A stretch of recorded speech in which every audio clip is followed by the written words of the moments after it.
you. Dr. Patrick Mwinde is a research manager at Wild Animal Protection, and Dr. Victor Yamo is a farming campaigns manager at the same organization, Wild Animal Protection. Gentlemen, good morning and welcome to Kenya's biggest conversation. Good morning. Good morning. It's good to have you here. Welcome to the hot seat of the conversation. We'll be talking about wild animal protection. We've had this conversation with your colleagues at Wild Animal Protection before. But for those who missed that conversation, I think it's important that we first start by introducing Wild Animal Protection. Who are you, Dr. Patrick Mwinde? Thank you, Eric, and it's nice to be here. We are Wild Animal Protection. Basically, we are a global organization, and our mission is animal welfare, to ensure that animals live a life worth living. We work with key stakeholders, that is governments, public and corporate, just to show how important animals are to us. And by animals, we're talking about all animals.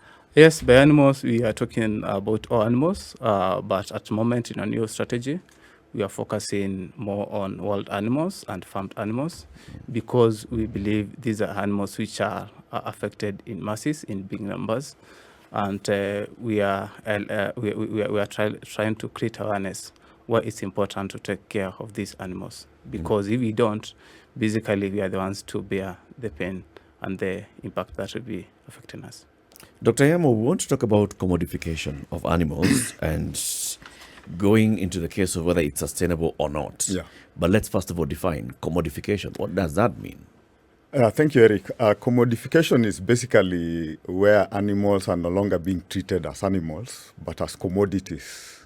And we see it happening across the two large areas that we work in. In wildlife, it's basically where we use the wildlife as a commodity. So for instance, if I give you an example, instead of allowing a lion to be a lion, we then want to convert it into something like a pet or a commodity that we then use for our pleasure.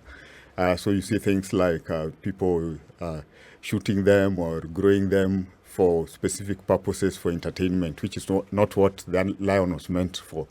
In terms of farming, you can see what happens. We are putting massive number of animals into small spaces.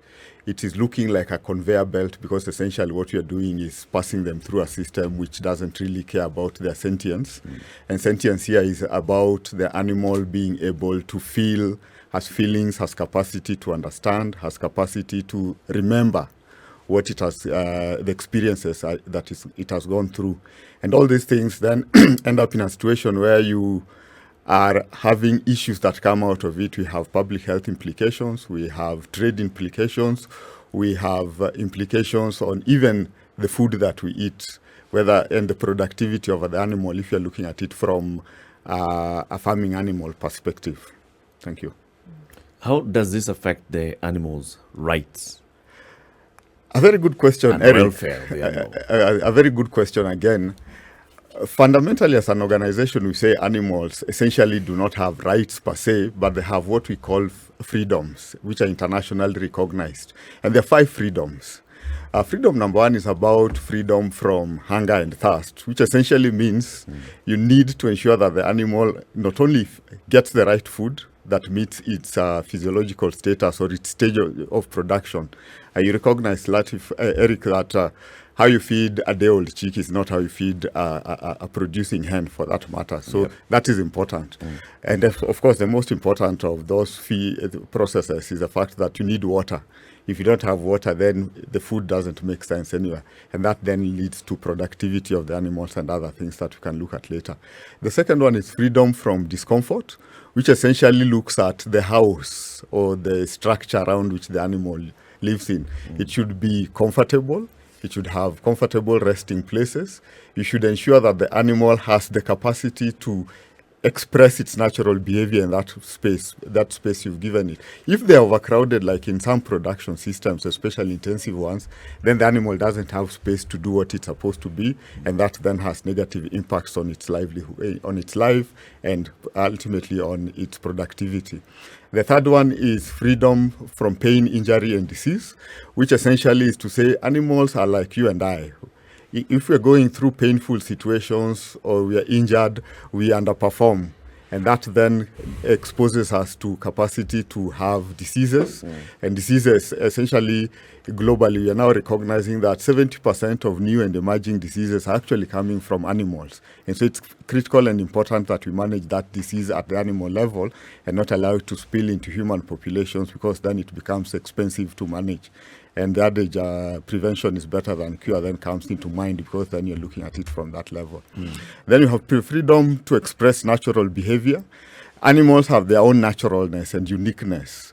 That freedom to express it, even in a production system, that space that you've given that animal should allow it to express its natural behavior. A hen, for instance, patches and scratches and dust bits, allows its wings to flap. All those things are important for the animal because it minimizes stress, but they're also important to productivity. If they're not allowed to happen, then certain things happen in the production system that has impact on productivity of that animal and health or that distress, which essentially is the mental aspects of the welfare of that animal. If anything causes stress or fear, that animal then goes through other physiological processes. You end up in a situation where they release hormones like adrenaline, which then has an impact on the animal's meat, texture, and everything else. So all these things are important to the animal, but they're also important to us. And what is happening now is globally, animal welfare policies are even becoming a prerequisite for trade. If you're going to trade in animals, organizations are beginning to do animal welfare audits to ensure that the animal is catered for in that production system. Thank you. Okay. Go ahead. Dr. Mwende, so recently, of course, there's some information that has come out in terms of what may be planned for certain animals in the country. What is your stand on the proposals to farm hyenas and snakes as revenue generators? Thank you so much for that question. To start with, farming is not something new. Farming of wildlife, it has been there before. But the current trend is that industries and governments are moving away from that because of a number of reasons that I'm going to explain to you. But referring to the information that was shared on interest to farm hyenas and snakes. First, we need to understand these are wild animals. They still have wild instincts, and they are worth when they are in the wild, in their natural habitats. And on the same, if you look at the reasoning behind their farming, it does not really make sense. For example, farming hyenas to harvest some of their body parts to be used for medicine. Well, we know that science has not proven how these animal parts are effective in treating diseases. I'm going to use the example of other common known parts. For example, pangolin scales. They have been traded in masses. And again, you have seen lion bones being traded again to supply traditional Chinese medicine. The opinion to farm hyenas to harvest their testicles to be used for traditional medicine, we believe that is, and it's a fact, is exploitation of wildlife, because these parts are not effective in treating. And basically, a lot of science have shown that. And again, mentioning the same and showing how governments have transitioned. For example, South Africa has been breeding lions for quite some time, with up to between 8,000 to 12,000 lions in breeding farms. But at the moment, they are working to phase out that industry. Basically because of animal welfare conditions in which those animals are kept, and again because of zoonotic aspect of it. We did a research that showed zoonotic risk of keeping lions and how people who are taking care of lions are exposed. So basically, as much as we are trying to commodify these wild animals, we are not considering the cost that comes with it. Basically, the benefits are short-term, but the effect and the impacts are long-term. Currently, we are still in COVID-19, and we know 60% of zoonotic diseases, these are diseases that are transmitted from animals to humans, are still prevalent. And looking into the future, there's 75% chance that any new disease, or rather emerging disease, is going to come from wildlife. So it's the time we be cautious and we change how we utilize or interact with these wild animals. Otherwise, the current situation of COVID-19 will keep on repeating. And on the same, all that connects to trade, both legal and illegal, which is a multi-billion-dollar industry. For example, the estimate is that that industry is worth 42 billion, both legal and illegal. But again, making it legal does not make it right. Because basically you are creating an opportunity for the illegal trade to get market. And again, you don't factor these externalities which I just mentioned about their impact to our health. So the key is as you consider these things, other countries are phasing them out.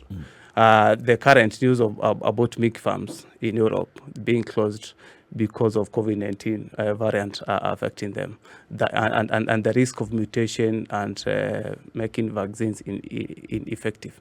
So there's quite a lot to think about, not just to wake up, or rather to go the way of commodifying and exploiting wildlife, while generally the globe is changing from that direction. So, thank you. But wouldn't you then say perhaps that if we're to take a view that Africans and African nations can't benefit from their wildlife, wouldn't that be a little imperialistic? Basically, if I can go back, history tells us as Africans we have lived in harmony with animals, and basically their utilization. For example, trophy hunting is something that has been introduced to us. It wasn't there before. The only utilization that was there before was bushmeat consumption, was food consumption. But trying to commodify wildlife in terms of earning income from it, it wasn't our previous view of animals, because we understand even currently there are some clans which are associated with wildlife. If you can go to where we are coming from, some clans in Africa are associated with wildlife. You know, my clan, like, it's associated with a certain bird, or it's associated with a certain animal, and it's your key task to ensure that animal is protected in the world. So talking about benefiting from them, yes, you can benefit from them, but not necessarily trading in them. For now, you can go to national park and you can enjoy them, seeing them in the world. You can take photos of them. You can enjoy ecotourism. You can do adventures other than extracting, because you can imagine trading in these wild animals. First, there's limited statistics on their population in the world. We don't know how many they are, and some of them which are traded are of unknown population, or rather their population is declining. So now you can trade on something which you don't know its population until to a point where you will have nothing to trade on. And looking again at legality, which I mentioned, legal and illegal aspects are very connected. They're highly connected, because sometimes it's hard to differentiate something which is illegal and illegal when it comes to wild animals or their body parts. Because we have done some work, some investigations, and we found that even on the legal aspect, some trade is not accompanied by the permits that are needed. And again, during the trade, the key goal is to ensure that animal survives, other than driving through the journey. If you look at from how harvesting is done from the world, how it's transported, how it is put in the holding facilities, and again taken to the airport for shipping as cargo to other destination countries, it's all cruel if you got an animal welfare view of things. For example, I can use the example of African grey parrot. As you know, it's one of the common exotic pets, and for your information, is the most traded bird species in the world. It's kept in our homes as exotic pets. But coming to think how it is captured from the world, basically you tie one bird on a tree, Then when it screeches, it attracts other bird. Then what poachers do, they paint a tree which is near that bird with a substance like a glue. When the other birds flew there, they just get stuck. And again, extracting them will cause injuries to them. And you put them in sacks as you transport them to the holding facilities before shipping them. And again, statistics show that up to between 40 and 6% die between the capture and the destination. In simple terms, if you have 10 birds, 6 of them will die, only 4 will survive in the life in the captivity life. And again, keeping this bird in your home is also a risk to you because they are known to be reservoirs of diseases that can be transmitted to humans, especially when immune systems are compromised. So looking at those kind of aspects and argument that trade in a way helps conservation is not right because wildlife trade currently has been identified as one of the big threats to species extinction. Because as it is happening, we are extracting the few that are in the world and keeping them in our homes. We are extracting population that is able to help increase the population in the world. Even some species, if you look at tortoise, which is one of species which is commonly traded, they have a poor reproductive issues. For example, they take long to reach maturity age, and again, their reproduction numbers are quite low. So just picking one or two, basically, it means you are picking a population that could have helped to regenerate the world population. And again, if you look at trophy hunting, ideally, what is hunted, for example, there's quite a number of directions to hunt the animals which are held, for example, lions which are held. But you have to remember, some instincts have to be passed to the young population because you need to know how to live in the world. If you kill the leader in the group, what does that mean? It means the young ones will be left without having the knowledge to survive. So basically, these are some of the things that we are talking about. The data is there, the evidence is there. It's just a matter of changing our mindset and not seeing these wild animals as just mere resources, but sentient beings, as my colleague mentioned, that are able to experience both positive and negative experiences. Thank you. You know, Dr. Yamo, as we talk about, and it's clear what you've said, the animals have freedoms. Yeah. We need to be conscious of how we are dealing with the animals. But also, you see, the animals are not conscious of how they're dealing with us. On a monthly basis, an annual basis, very many Kenyans are dying from snake bites. Yeah. We know that snake venom is important to treat snake bites. Yeah. Now, how do we extract this from the snakes? Good question, Latif. First, animals react to how we interact with them. A snake will not go out of its way to bite you. You must have interfered in its ecosystem for it to bite you. Yeah? Does that apply to all snakes? Most of them. There's one or two. I know a black mamba can become aggressive, but you need to have been in its ecosystem, environment for it to strike. And those are some of the things we are saying. The issue has not been the animal itself. It's been us encroaching into their spaces. And that's a reality we deal with even in farming systems. Yeah. But to answer your question, there are various new techniques of generating antivenom. Yeah, you do not necessarily have to have a snake and take it through that process. Yeah, you can actually, there are synthetic antivenoms that are being developed, and the world is science has moved to a level where you don't even the snake. You can generate, using techniques in the laboratory, you can generate synthetic antivenom, which then is critical and important. But I want to go back to the snake venom itself. I think one of the things we are saying is if you're going to milk snakes, then provide for a comfortable, meet the freedoms. See, the challenge you're having in commodification is I want to get the product out of the animal, but I don't want to meet the animal's needs and requirements. And that is where that's the disconnect we're having. Because we are not meeting its requirements, then the animal reacts. Yeah. And I'll give you a simple example to show you what you're talking about. Dogs are supposed to be very good animals. They are man's best friend. But what happens when your understanding of managing a dog is locking it up during the day and not giving it space to express its natural behavior, which is a dog exercises. So at some point, the dog becomes stressed and agitated, and we've seen it mauling even the owners, children and the owner himself.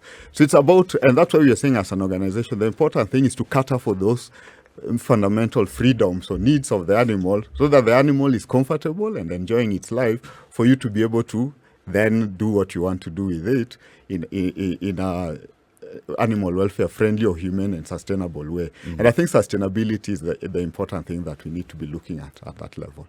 Let's take a break. This is the Situation Room, the only way to start your day. In the Situation Room this morning is Ndu Oko, C.T. Muga, Eric Latif. We are hosting two gentlemen from Wild Animal Protection, Dr. Patrick Mwinde, he's a research manager, and a farming campaign manager, Dr. Victor Yamo, C.T. Well, I have two questions, but let me begin with one and then go to the second one. Okay? That would be the natural order of things. Precisely. From one to then two. Okay? Yes. Dr. Amo, when you say an environment that is appropriate for animals, let's talk about snakes. What would you say is an appropriate environment for snakes? Well, a good question, Munga. I think Muga. Okay, Yes. sorry, Muga. Perfectly all right. Perfectly all right. Natural Just order a of small things. N in between. A small N intruding isn't really a big issue. Yes. The N also interferes in my name occasionally. They say Nyamo instead of Yamo. So we are in the same boat. Yes, we are. Yeah. So what I would want to say is that there are people who can actually advise you, because what has been done to create this environment or conducive spaces for animals is to look at their natural behavior and their requirements.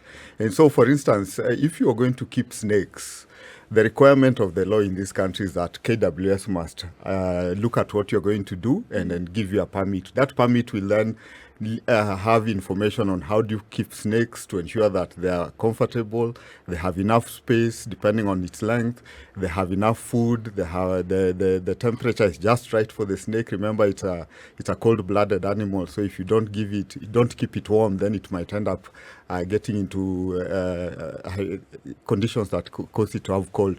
So essentially what we are saying is that for any animal that you want to keep, actually ask for technical advice, which is readily available, and you'll be sorted. Okay, now my second question. You mentioned earlier on that the animals have are freedoms, not rights. Yeah.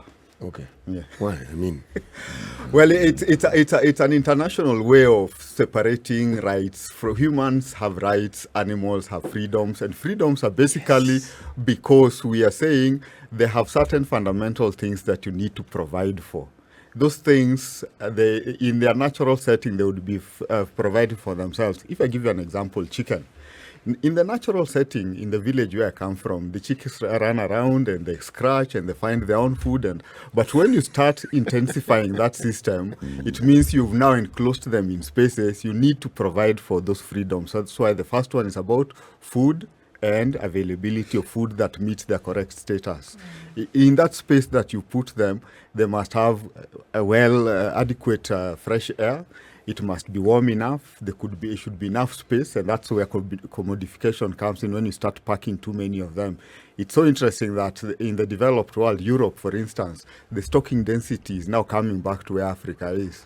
If you look at literature, Europe has even now legislated and said you cannot keep more than 30 kilograms of chickens per meter squared. And there's a math around that. It depends on how big your chicken is going to grow to. If it's a 2-kilo chicken, it means you can only keep 15 of them per meter squared. Europe had gone up to 42 kilos per meter squared, which meant you could keep 21 birds in that same space.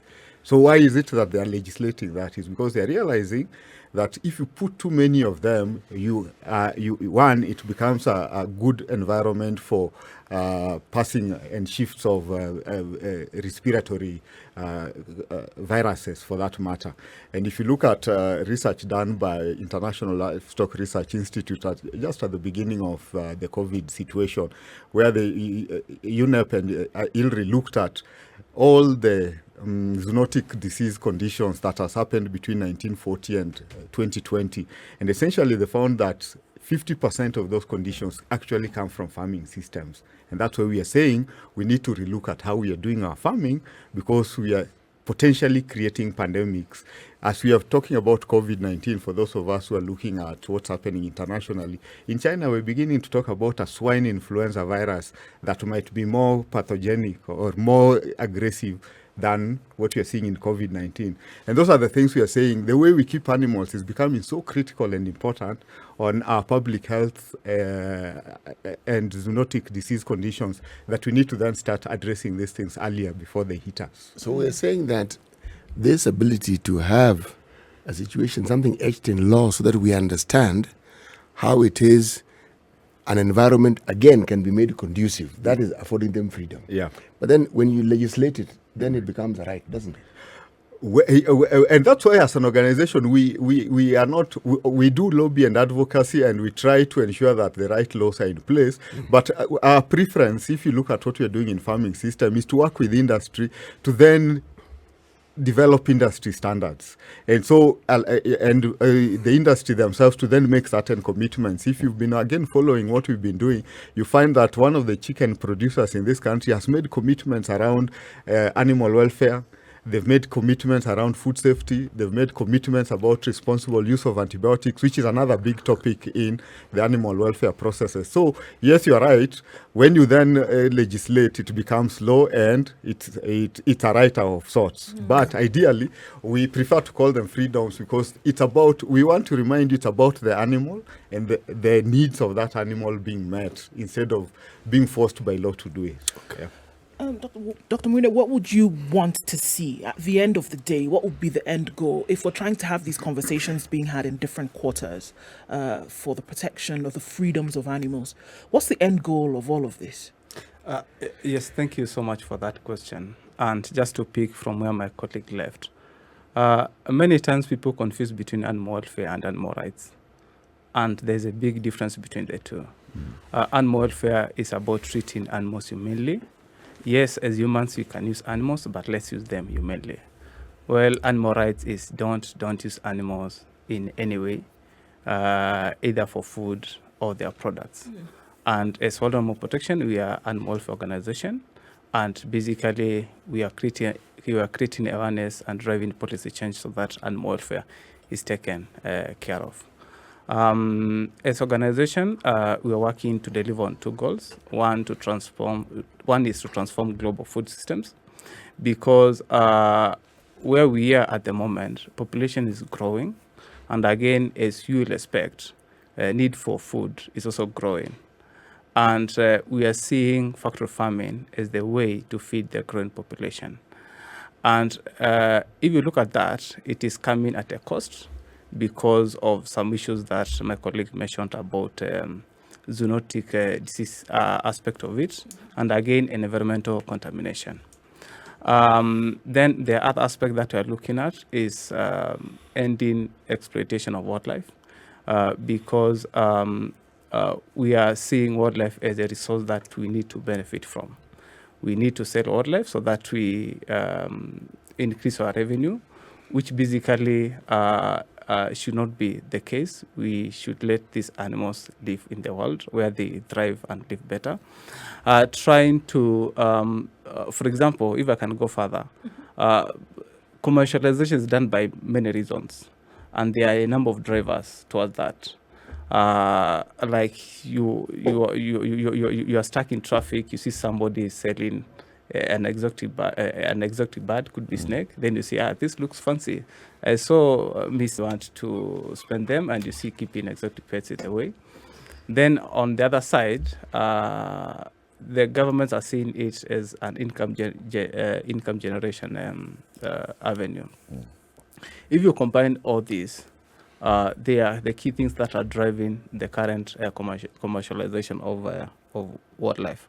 And the key thing at the moment is try not to narrow our thinking, our mindsets, and to expand it so that we look at these other related concerns that are threatening human population and also wildlife itself. And again, ecosystem collapse is happening at a big scale, and either be it small species or be it large species. That is, I'm talking, be an elephant or be it a scorpion. It has a key role that it plays to maintain the current ecosystems that we have. So we are looking, our vision, we are looking to have a world where animals live free from cruelty and suffering. And we work with other entities to move the world to protect animals. Thank you. So what, as an organization, are some of those interventions that you're directly working on right now in your current even strategic plan? Yes, there are quite a number of them, because you can imagine when you're talking about global food systems, which basically is the whole chain from production to transportation to supplying to consumption and even to the waste management. We are looking, for example, in the factory farming or changing global food systems. We are looking at a number of aspects. For example, what is public implication of that? And in that, we are looking at pandemics. We are looking at antimicrobial resistance, which basically is how antibiotics are not becoming effective in treating infections that we used to treat before. And again, for your information, that antibiotic resistance is commonly known as a silent pandemic, because by 2050, the science shows up to 10 million people will die because of infection that will not be able to treat. So you are trying to encourage the industry to adopt higher welfare production practices, because once you take good care of animals in terms of ensuring it has a good environment where it stays, ensuring it has all the freedoms that were mentioned before, that will mean you will have reduced disease occurrence in your farms, and that means you will not require to use antibiotics. And again, because of some farming situations that we have at the moment, we find people are misusing antibiotics so that they can cover up their poor animal welfare situation in their farms. You find animals are living in filthy conditions, dirty conditions, and what does that happen? They are living in stress conditions, which reduces their immune systems and predisposes them to infection, and that will drive you to use antibiotics. And again, the other key thing that we are looking at is finance flows, like where money is going, because as you know, money is a deciding factor. And we have seen that approach because we have seen finance institutions, they just give out money and they don't know where that money is going. I use an example of betricage system, farming systems, which is in Kenya. But you know, this system has been banned in Europe because of the suffering of chickens in those kind of systems. And they see Africa as a dumping site for that kind of systems. And what happens? I walk to any finance institutions. I tell them I want to do farming.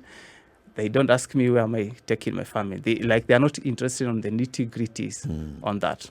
So we are pushing for them to adopt farms guidelines, which basically contains responsible minimum standards that needs to be taken care of, just to ensure that as much as I'm funding you, you have to meet this and this standards to get my money, so that your production systems really does not cause animal suffering.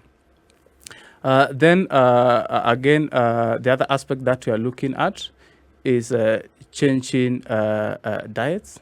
For example, in Africa, we are advocating people to consume higher animal welfare products.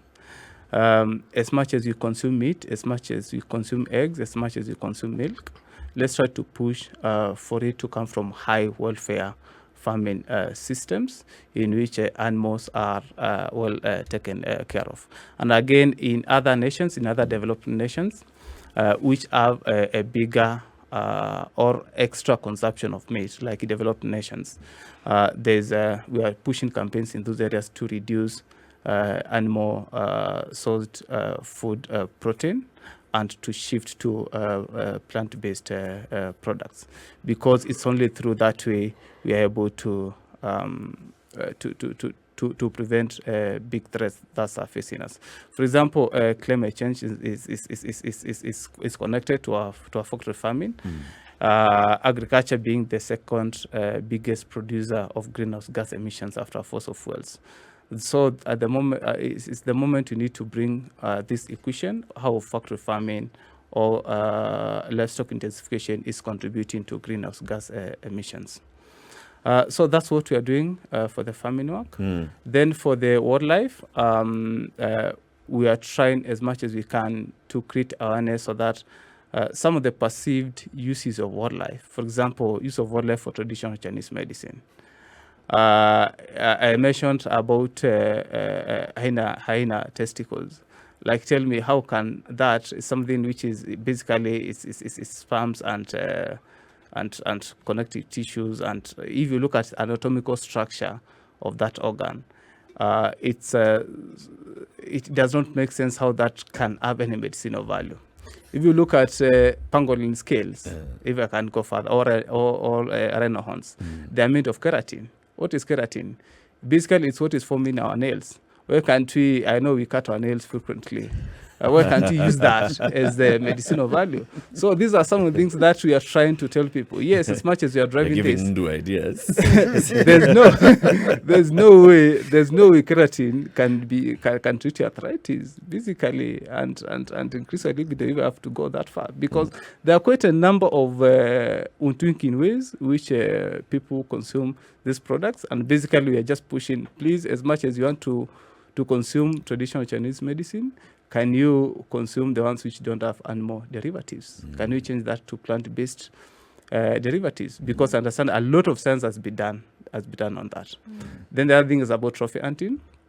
We are doing a lot of work on trophy hunting because we believe it's not worth it to shoot a lion or any other wild species just for fame. Because trophy hunting, you just kill an animal to extract a body part, which you are going to display in your home. Then what?